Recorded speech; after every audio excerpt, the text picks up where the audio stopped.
जब पूरा संसार नए वर्ष के स्वागत में लगा था तो इसी बीच जापान में आए 7.6 तीव्रता वाले भूकंप से सैकड़ों लोग अपनी जिंदगी गंवा बैठे।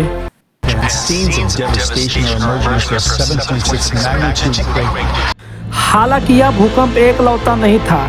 इसके बाद एक दिन में एक के बाद एक 155 से अधिक अर्थक्वेक के झटके लगे। इसकी वजह से समुद्र में 1 मीटर से अधिक समुद्र की लहरें उठी और जापान के पश्चिमी तट से जा टकराई।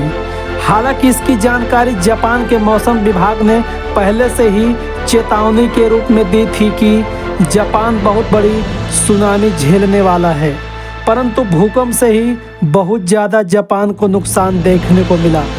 दर्जनों बिल्डिंगें तबाह हो गईं, हजारों घरों में बिजली चली गई और सैकड़ों लोग अपनी ज़िंदगी गंवा बैठे और कई जगह आग की लपटों से घिरकर खाक हो गई।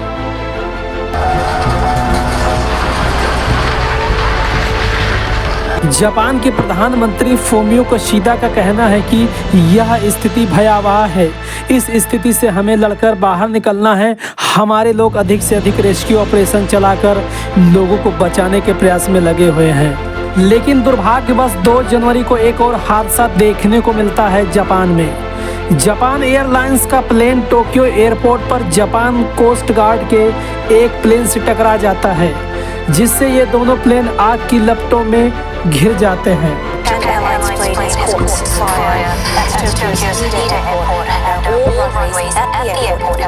जापान का यह कोस्ट गार्ड प्लेन जापान में आए भूकंप में फंसे लोगों को बचाने के लिए तैयार हो रहा था। दूसरे प्लेन में बैठे यात्रियों को सुरक्षित बचा लिया जाता है, परंतु कोस्ट गार्ड प्लेन में बैठे 6 में से 5 क्रू मेंबर मारे जाते हैं। 39 साल के कोस्ट गार्ड प्लेन कैप्टन जो जिंदा बच पाते हैं। 2 बड़े सवाल देखने को मिलते हैं। पहला तो जापान में ही इतनी सुनामी और भूकंप क्यों देखने को मिलते हैं। दूसरा ये कि जापान इन आपदाओं से कैसे डील कर पाता है, क्योंकि यदि यही भूकंप किसी और देश में आया होता तो लाखों लोग मारे जाते। यही जापान में भूकंप से मारे जाने वालों की संख्या सैकड़ों में देखने को मिलती है। कैसे बचा पाता है जापान अपने लोगों को, आइए समझते हैं इस वीडियो में। 2024 में आए इस भूकंप को नोटो पेनिनसुला अर्थक्वेक या सी ऑफ जापान अर्थक्वेक का नाम दिया गया है। इसकी लोकेशन आप इस मैप में देख सकते हैं। यह भूकंप जापान के नोटो पेनिनसुला रीजन में आया था। पेनिनसुला का मतलब ऐसा क्षेत्र जो पानी से 3 तरफ से घिरा होता है। इस भूकंप का एपिसेंटर यहाँ पर स्थित था। जापान की राजधानी टोक्यो से यह लगभग 500 किलोमीटर दूर है, फिर भी टोक्यो तक इसे महसूस किया गया।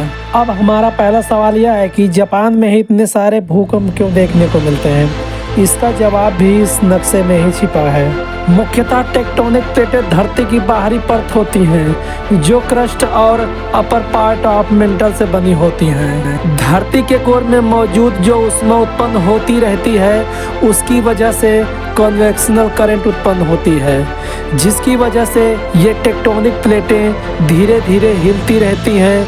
तो ये 16 की 16 प्लेटें साल के 12 महीने हिलती रहती हैं और आपस में इनका टकराव होता रहता है। और जब इनका टकराव तेज़ी से होता है तो भूकंप देखने को मिलता है।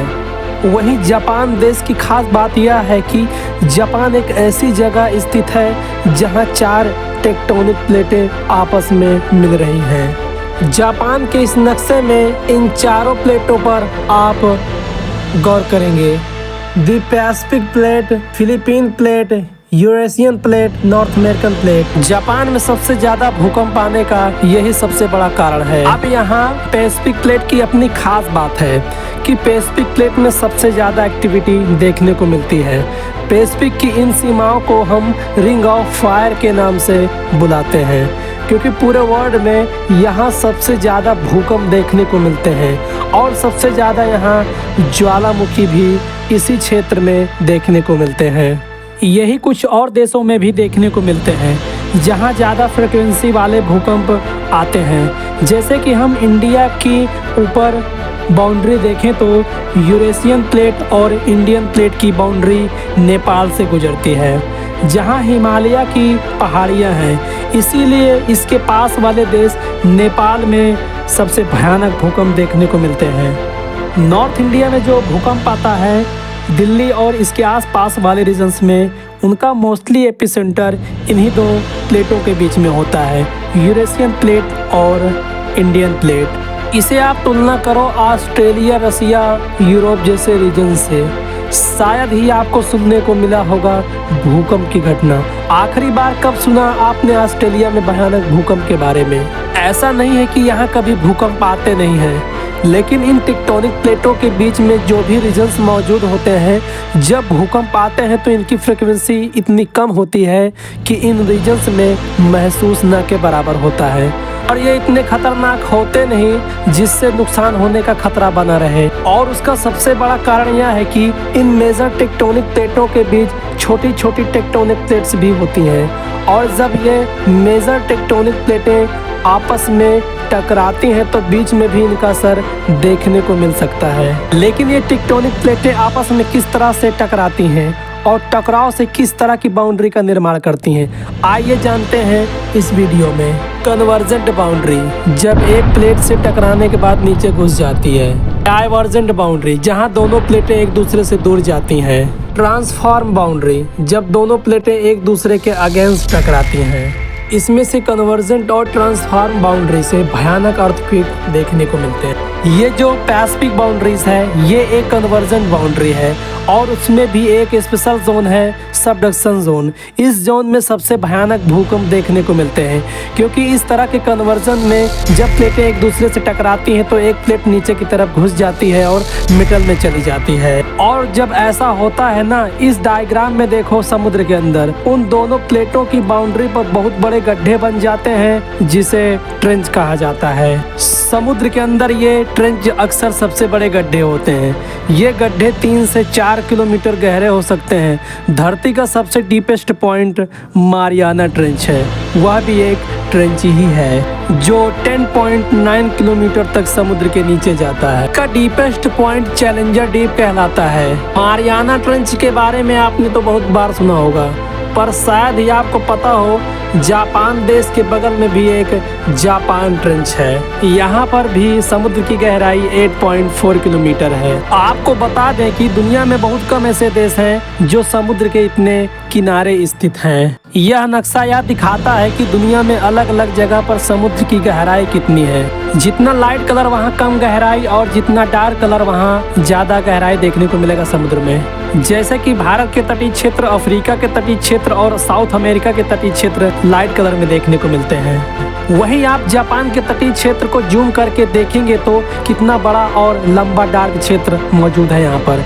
यह है जापान ट्रेंच एरिया, और इसी के ऊपर से गुजरता है हमारा imaginary ring of fire. In tectonic प्लेटों की मूवमेंट की वजह से ही यहाँ इतने भयानक भूकंप आते हैं। यहाँ इतने गहरे समुद्र हैं, और सबसे ज़्यादा ज्वालामुखी वाला जोन भी है यहाँ पर। यही कारण है कि सबसे ज़्यादा सुनामी देखने को मिलती है तो वह जापान देश है। जापान की कोस्ट लाइन इन प्लेटों के बहुत नज़दीक है, जिसके कारण अर्थक्वेक की फ्रिक्वेंसी को बहुत कम दूरी तय करनी पड़ती है और चेतावनी देने का मौका भी नहीं मिल पाता। यही कारण है कि जापान को सबसे ज़्यादा नुकसान होता है भूकंप और सुनामी से। ये सुनामी शब्द भी जापान से ही निकला है, जिसमें शू का मतलब होता है हार्बर और नामी का मतलब होता है वेव। हार्बर वेव का हिंदी में किसी बंदरगाह की लहरों से होता है। चूँकि सुनामी सबसे ज़्यादा जापान में ही देखने को मिले, इसलिए जापान की सुनामी की खबरें दुनिया भर में चर्चित हुई, तो यह नाम पूरे संसार में पॉपुलर हो गया। यहीं से ही लोगों ने इस शब्द को इस्तेमाल करना शुरू कर दिया। दुनिया भर में सबसे ज़्यादा 90% भूकंप इस रिंग ऑफ फायर में ही देखने को मिलते हैं, और 75% ज्वालामुखी इसी क्षेत्र में एक्टिव पाए जाते हैं। अब जापान की भौतिक संरचना ही ऐसी है कि इतिहास में जापान हमेशा से ही एक डेंजर जोन में रहा है। और यह भी आपको पता होना चाहिए कि जापान हमेशा से ही ये सुनामी और भूकंप जैसी आपदाओं से निपटने में हमेशा आगे रहा है। यह जानकारी आपको कैसी लगी, कमेंट बॉक्स में ज़रूर कमेंट छोड़िएगा। और हाँ, चैनल पर नए हैं तो चैनल को सब्सक्राइब अवश्य कर लें, जिससे प्रत्येक वीडियो का नोटिफिकेशन आप तक पहुंच सके। मिलते हैं एक नए वीडियो के साथ, नई जानकारी के साथ। तब तक के लिए धन्यवाद। नमस्कार मित्रों।